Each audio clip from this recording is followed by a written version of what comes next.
আল্লাহ গায়বী ভাবে ইহলাম জারি করে দিলেন। ডাকদা বলতেছে, ঈসা তুমি নিজেকে নিজে বড় ইবাদতকারী মনে করছো, অনেক সওয়াবদার মনে করছো। ঈসা তুমি যদি নিজেকে বড় বুজুর্গ মনে করে থাকো তাহলে তুমি সামনের দিকে অগ্রসর হয়ে যাও। আওয়াজ করে বলো সুবহানাল্লাহ। এবার আল্লাহর নবী ঈসা হাতের লাঠিটা নিয়ে জঙ্গলার রাস্তায় ধরে ধরে আল্লাহর কুম্পের সামনের দিকে যাইতেছে। বহু দূর যাওয়ার পর একটা পাহাড়ের মধ্যে গিয়ে বসলো। তাকায় দেখো ঈসা নবীর সামনে বিশাল বড় একটা সাদা পাথর দেখা যায়। এবার আল্লাহ ডাক দেখো, ঈসা রে, ও ঈসা নবী, ও ঈসা রুহুল্লাহ, তুমি কাজ করো। তোমার সামনে যে সাদা একটা পাথর দেখা যায়, ওই পাথরটার মধ্যে তোমার হাতের লাঠি দ্বারা আঘাত করো। আল্লাহর হুকুম পায়া ঈসা রুহুল্লাহ আলাইহিস সালাম ওনার হাতের লাঠি দ্বারা যখন পাথরে আঘাত করলেন, এবার একটা আশ্চর্যজনক ঘটনা ঘটে গেল। পাথরটা লাঠির আঘাত দেওয়া মাত্র দুটা বাদ হয়ে গেল। এবার ঈসা নবী তাকা দেখে ওই পাথরের ভিতরে আল্লাহর একজন বান্দা, আবেদ বান্দা, আল্লাহর একজন ওলি দরবেশ মানুষ ওই পাথরের ভিতরে বসে বসে আল্লাহর ইবাদত করে, আল্লাহর জিকির করে, নামাজ পড়ে। এই মুহূর্তে নামাজ পড়তে পড়তে সালাম ফেরানোর পর দোয়া মুনাজাত শেষের পর দেখে জান্নাত থেকে খাবার আসতেছে, বেহেশতি খাবার আসে। ঈসা নবী ওই ঘটনাগুলো দেখে ডাক দেখো, আল্লাহ গো, ও আমার আল্লাহ, তোমার কি যে মহিমা বোঝা বড় ধায়, কি এমন মহিমা তুমি দেখাইলা। এই পাথরের ভিতরে একটা তোমার বান্দা বসে বসে তোমার নামাজ আদায় করে, তোমার উপরে দুরূদ পড়ে, তোমার উপরে জিকির করে, নামাজ পড়ে সালাম ফিরানোর পর আমি দেখতেছি গো আল্লাহ, বেহেশতি খাবারগুলো তার মুখের সামনে এসে যায়। ও এই খাবারগুলো তোমার বান্দা খায়, আবার নামাজে চলে যায়। এই মহিমার হিকমত আমি বুঝতে পারলাম না। সুবহানাল্লাহ, জোরে বলেন সুবহানাল্লাহ। এবার আল্লাহ ডাক দেখো, ঈসা গো, আমার প্রশ্ন না করে তুমি ওই আমার বান্দার সঙ্গে কথা বলো, কেমন করে পাথরের ভিতরে আসলো।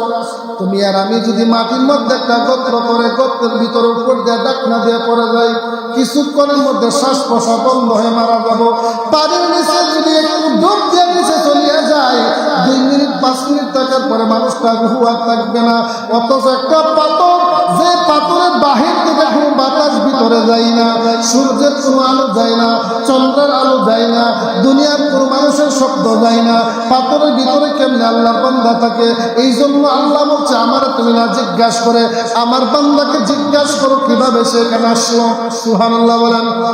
এবার আল্লাহর নবী ঈসা রাসূলুল্লাহ সাল্লাল্লাহু আলাইহি ওয়াসাল্লাম ডাক দেখো, ও আল্লাহর বান্দা, ও আল্লাহর বান্দা, আবেদ বান্দা, দরবেশ বান্দা, বাইরে তুমি কেমন করে এখানে মধ্যে আসলা, কি করে বসবাস করতেছো, কেমনে তুমি থাকো, কতদিন ধরে থাকো, কিভাবে এত বড় বড় ক্ষমতা তুমি অধিকার করলা। ওই আল্লাহর বান্দা বলতেছে, ঈসা গো,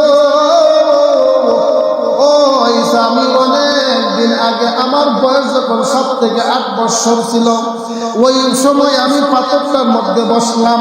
পাথরের মধ্যে বসে বসে আমি আমার মাবুদের সঙ্গে প্রেমের ডুরি বান্ধিয়া আমি শুধু মাওলাকে পাওয়ার জন্য, মাওলাকে রাজি খুশি করার জন্য মাওলার নামে প্রেমের ডুরি বান্ধিয়ে দিলাম। জাফর রহিম নামে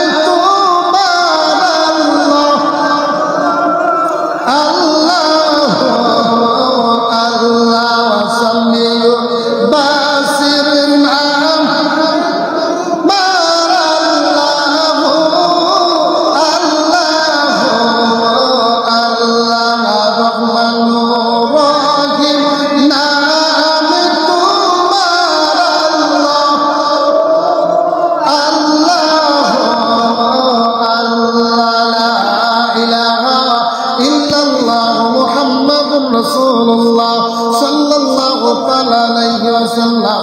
বাবারা, ভাইয়েরা, বন্ধুরা আমার,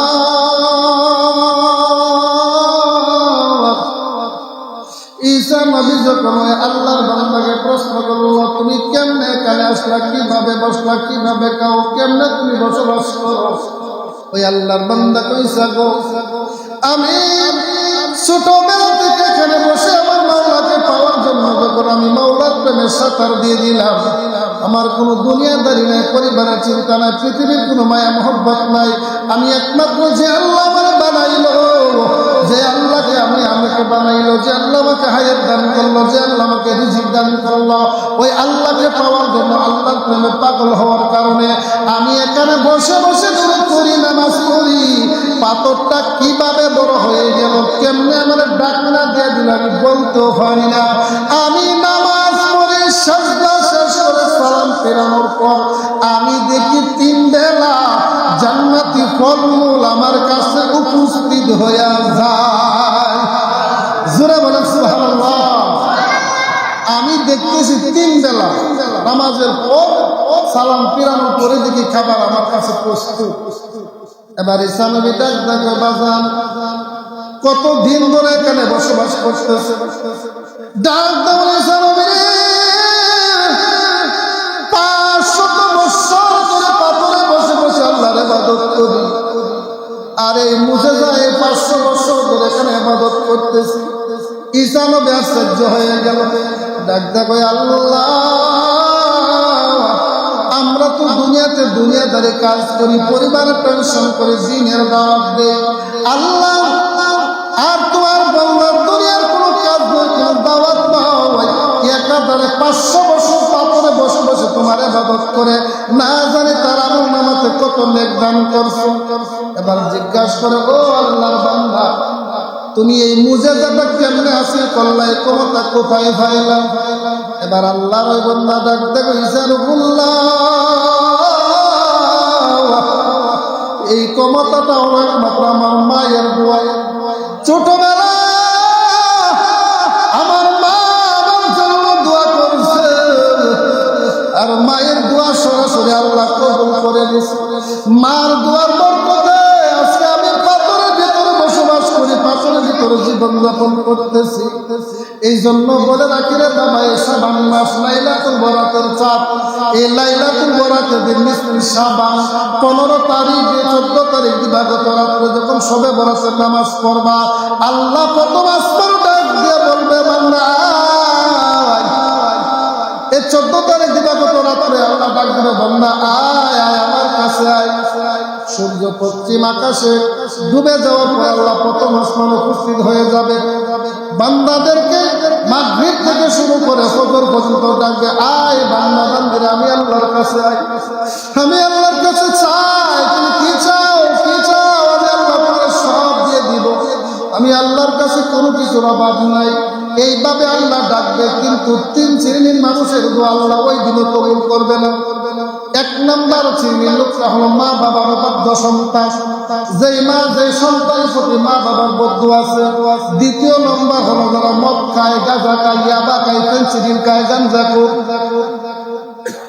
3 নম্বর হলো আমানতদারি যারা মুনাফিক, যারা কথা দিয়ে কথা রাখে না, মানুষের হক মারে, ইতিমের হক মারে। এই ধরনের 3 শ্রেণীর ব্যক্তির দোয়া আল্লাহ ওই দিনও কবুল করবে না। এর ব্যতীত সমস্ত মানুষ আল্লাহর কাছে যা চাইবে, যদি কোনো ঋণগ্রস্ত হয়ে যাও, পাহাড় পাহাড় ঋণ করে ফেলেছো, আল্লাহর দরবারে ওই দিন কান্দো আর দোয়া করে আল্লাহ কবুল করবে। ঋণ থেকে তোমাকে মুক্ত করে দিবে। জীবনে গুনাহ করতে করতে পাহাড় পরিমাণ গুনাহ করে ফেলেছো, তুমি ওই রাত্রে চাও আল্লাহ তোমার দোয়া কবুল করবে। তোমার মা বাবা কবরে শুয়ে আছে, কবরে জাহান্নামের আগুন দাও দাও করে জ্বলতেছে, ওই শাবান মাসের 15 তারিখ রাত্রে বেলা নামাজ পড়িয়া মা বাবার কবরের সামনে যাইয়া বলো, রব্বির হামহুমা কামা রাব্বায়ানি সগীরা। আল্লাহ বলে, তুই তোর মা বাবার কবরে যাইয়া দোয়াটা করতে দেরি হবে, আমি আল্লাহ তোর মা বাবাকে মাফ করতে দেরি করব না। এটাই মাসে। এই জন্য ঈসা নবীকে জিজ্ঞাসা করার পরে বা সাজদায় পড়ে গেছে। সাজদায় যায় মালিককে ডাক দেখো, মালিক